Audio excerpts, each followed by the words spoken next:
Chris Keppler with Rubber City Radio Group in Akron. And obviously a lot of this is going to be redundant at this point. We arrived in the death house at 9:55 this morning. Inmate witnesses arrived at 10 o'clock. Victim witnesses arrived at 9:58. We saw Mr. Reynolds on the bed. He appeared to be calm throughout the entire process of prepping him for his execution. His eyes were open. At about 10:12, he was nodding. I assume maybe they were asking him some questions. But the process at that point appeared to be complete between 10:01 and 10:12. At 10:12, he got off the bed, again with help. He did look very shaky. Stood there for the better part of a minute before he was actually sort of walking and was led down the hallway. When he arrived in the execution chamber, he just was staring at the ceiling. It didn't appear that he looked at anybody on either side as far as the witnesses goes. I don't know for sure. It just didn't look like it. They began attaching the lines at 10:14. That took about 3 minutes or so. And then he began to make his statement upon request. And like my colleague, I don't know that I have every single word, but he said, "I came in like a lion, I go out like a lamb. I also thought I heard him say I had the heart of a lion. To my brothers, I pray they never have to walk these 15 steps I had to walk. I've tried to bring attention to the futility and flagrantly flawed system that we have. Stop the madness." And you could hear witnesses for Mrs. Foster's family during that a couple of times, kind of go, sort of almost snorting, almost laughing. They said, yeah, when he said stop the madness, one of them said, stop it right now. 10:20, he was still staring at the ceiling, and at that time, I'm assuming the procedure had actually begun.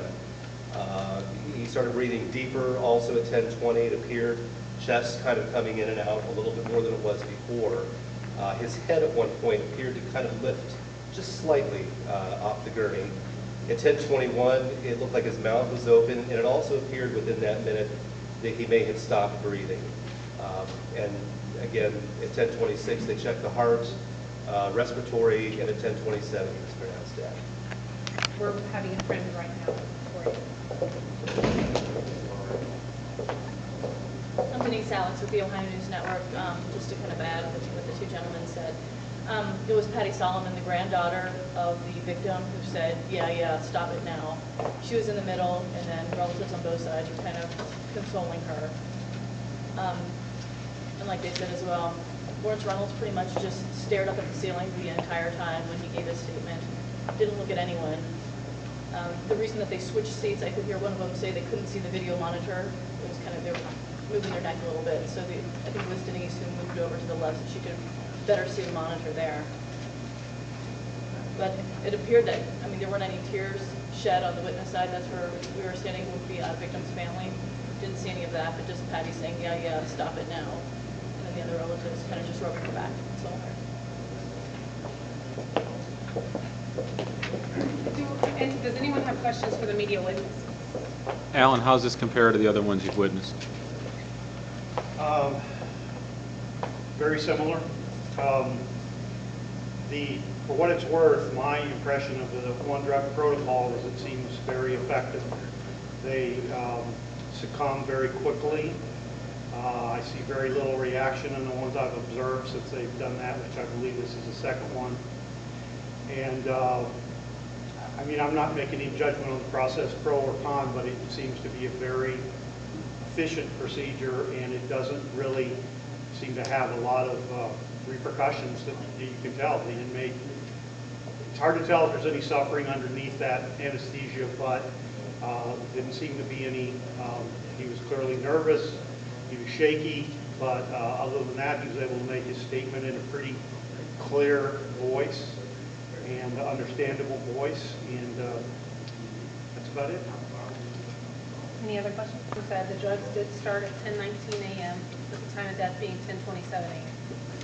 The final statement that we will be passing out to you as soon as it's down here, we had to make one correction, was I came in like a lion and go out like a lamb.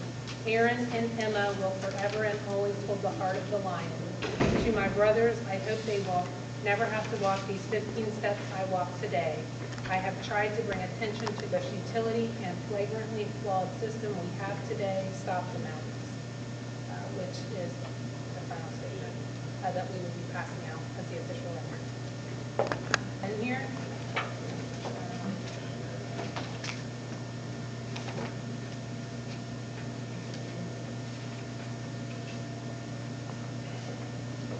there's no Emmett in his file. Okay. So, do you have children? Not that I know of. Okay. No other questions?